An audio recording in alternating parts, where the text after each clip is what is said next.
बिस्मिल्लाहिर्रहमानिर्रहीम। अस्सलाम वालेकुम दोस्तों, उम्मीद करता हूँ आप सब लोग जहाँ होंगे खैरियत से होंगे और ख़ुश होंगे। तो दोस्तों, आज जो मैं आपके लिए टॉपिक लेकर आया हूँ वो है कि cutting length of band up bars. तो अब बैंड अप बार्स की जो कटिंग लेंथ होती है वो क्या होती है।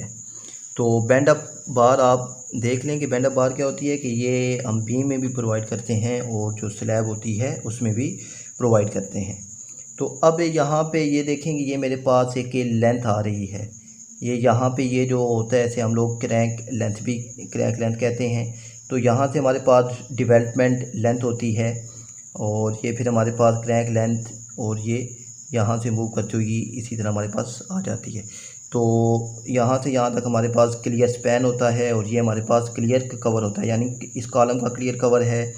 यहाँ से इस कॉलम का ये टॉप से बॉटम हमारे पास स्लैब का क्लियर का कवर होता है, यानी ये यहाँ से और ये नीचे यहाँ से हमारे पास क्लियर कवर होता है। तो अब इसकी अगर हमने लेंथ कैलकुलेट करनी हो तो बीच में क्रैक लेंथ भी होती है, इसका भी हमारे पास एक कांस्टेंट होता है। तो हम इसको किस तरह सोल्व करते हैं तो आज ये देख लेते हैं। तो दोस्तों, हमारे पास जो गिवन डेटा है अगर वो आप देखें तो हमारे पास जो स्लैब की थिकनेस है वो 6 इंच है और क्लियर स्पैन हमारे पास 15 फिट है और क्लियर कवर है हमारे पास से जो स्लैब में हम यूज़ करते हैं वो 3/4 इंच यूज़ करते हैं, यानी 0.75 इंच हमारे पास ये बनता है। और डाया ऑफ बार हमारे पास क्या है, #4, यानी 4 सूत्र हमने यूज़ किया है।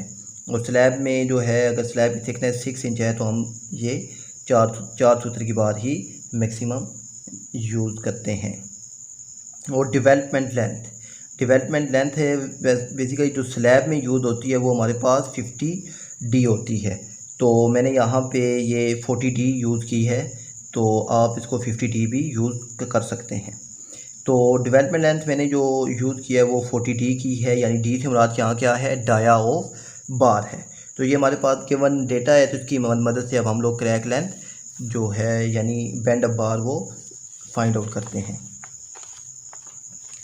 तो अब हमारे पास सबसे पहले हमने कैलकुलेट करना होता है D। तो अब सबसे पहले हम लोग D फाइंड आउट करते हैं। तो D अब मैं सबसे पहले क्यों फाइंड आउट कर रहा हूँ तो ये मैं आपको आगे चलकर बताता हूँ कि D बेसिकली क्या है कि यहाँ से A लेके यहाँ तक, यानी ये जो बॉटम तक का डिस्टेंस होता है ये हमारे पास जो D होता है। तो D पहले क्या कैलकुलेट करते हैं, तो आगे चल के जब आप फार्मूला देखेंगे तो आपको ये समझ आ जाएगा कि D हमने सबसे पहले क्यों कैलकुलेट किया है। तो अब D कैसे कैलकुलेट होता है, ये होता है हमारे पास slab thickness -2 clear cover minus dia of bar. तो अब यहाँ से D आप देखें कि यहाँ D का फार्मूला क्या है हमारे पास कि स्लैब थिकनेस। तो हमारे पास ये जो स्लैब है, जो स्लैब की थिकनेस है वो 6 इंच है, यानी यहाँ से यहाँ तक हमारे पास जो स्लैब की थिकनेस है वो 6 इंच है, -2 क्लियर कवर। तो हमारे पास क्या है, -2 क्लियर कवर। तो क्लियर कवर दो क्यों है कि एक ये टॉप वाला और एक ये बॉटम वाला क्लियर कवर, फिर माइनस डाया ऑफ बार। अब डाया ऑफ बार क्योंकि ये जो बार है ये पहले से ही कैलकुलेट हो चुकी होती है हमारे पास, क्योंकि आप देखें यहाँ से ये जो बार होती है बॉटम वाली, इसके टॉप तक हमारे पास जो होता है D होता है। तो अब जब क्लियर कवर माइनस होता है तो हमारे पास ये डाया ऑफ बार रह जाता है, तो हम यहाँ से इसको डाया ऑफ बार भी माइनस आउट करते हैं। तो बार जो है वो हाफ डाया ऑफ बार में माइनस करते हैं तो उनका भी कंप्लीट हो जाता है, क्योंकि वो हाफ डाया ऑफ बार यहाँ से माइनस करते हैं और हाफ डाया ऑफ बार यहाँ से माइनस करते हैं। तो मैंने जो है वो एक दफ़ा ही डाया ऑफ बार जो है उसको माइनस कर दिया है। तो अब अगर हम इसको गौर से देखें आगे, तो स्लैब थिकनेस हमारे पास 6 इंच है, -2, और क्लियर कवर हमारे पास कितना था, 0.75 इंच हमारे पास का क्लियर का कवर है। और इसके बाद माइनस डाया ऑफ बार अब हमने यूज़ की थी #4। तो #4 जो है, यानी 4 सूत्र को जब आपने 8 पे डिवाइड किया तो हमारे पास 0.5 इंच आ गई।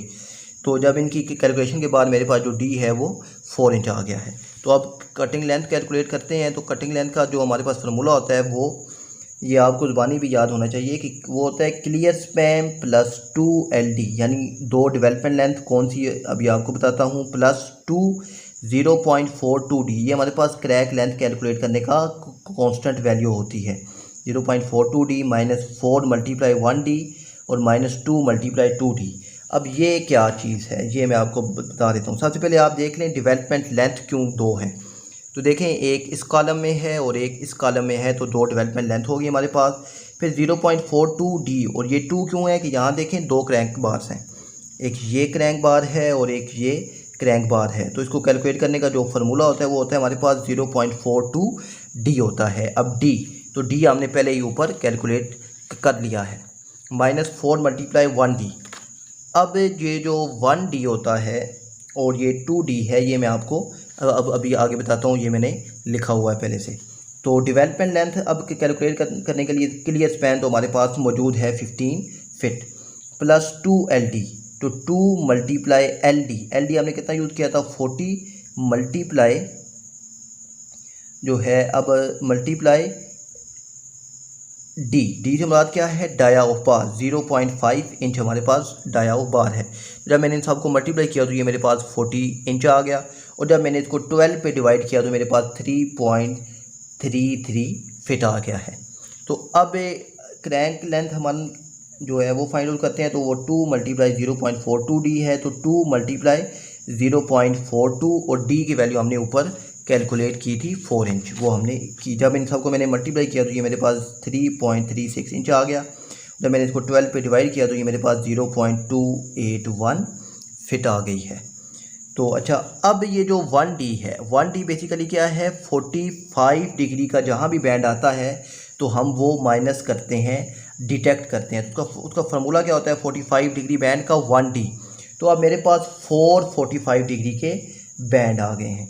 तो 4 बैंड कैसे आ गए, तो यहाँ पे ये देखिए एक 45 डिग्री का ये बैंड है, ये दूसरा, ये तीसरा और ये चौथा। तो मेरे पास 4 45 डिग्री के बैंड आ गए, इसलिए मैंने 4 से इसको मल्टीप्लाई किया है। तो 4 मल्टीप्लाई 1D, 4 मल्टीप्लाई 1 और मल्टीप्लाई 0.5। 0.5 क्या है D है, यानी डाया ऑफ बार। तो मेरे पास ये 2 इंच आ गया। जब मैंने इसको डिवाइड किया तो ये मेरे पास 0.16 फिट आ गया है। तो अब 90 डिग्री का बैंड, तो अब 90 डिग्री के मेरे पास दो बैंड हैं। तो अब 90 डिग्री के दो बैंड गौर से देखें, तो एक ये इस डेवलपमेंट लेंथ में है और एक इस डेवलपमेंट लेंथ में मेरे पास दो 90 डिग्री के बैंड हैं। तो 90 डिग्री बैंड तो 2 मल्टीप्लाई 2D, तो यानी 90 डिग्री का बैंड जब हमने कैलकुलेट करना होता है तो वो हम इसके लिए 2D यूज़ करते हैं। तो अच्छा, अब ये 2 मल्टीप्लाई 2D, 2 मल्टीप्लाई 2 मल्टीप्लाई 0.5, तो इनको जब मैंने सोल्व किया तो ये मेरे पास 2 इंच आ गया। जब इसको डिवाइड किया तो 0.16 इंच मेरे पास आंसर फिट आंसर आ गया है। तो अब फार्मूले के मुताबिक क्लियर स्पैन 15 फिट है प्लस 2LD यानी डेवलपमेंट लेंथ है हमारे पास 3.33 प्लस अब हमारे पास क्रैक लेंथ कितनी है 0.28 फिट। अब माइनस 45 डिग्री का बैंड, उसकी वैल्यू 0.16 है, फिर माइनस हमारे पास 2 डिग्री का बैंड है 0.16। तो जब मैंने इन सब की कैलकुलेशन की तो मेरे पास 18.29 फिट कटिंग लेंथ आ गई बैंड अप बार की। तो दोस्तों उम्मीद करता हूँ कि आपको ये वीडियो भी अच्छी लगी होगी, तो उसको लाइक भी कीजिए, शेयर भी कीजिए दोस्तों के साथ, और मिलते हैं नेक्स्ट वीडियो में। तब तक के लिए अल्लाह हाफिज़।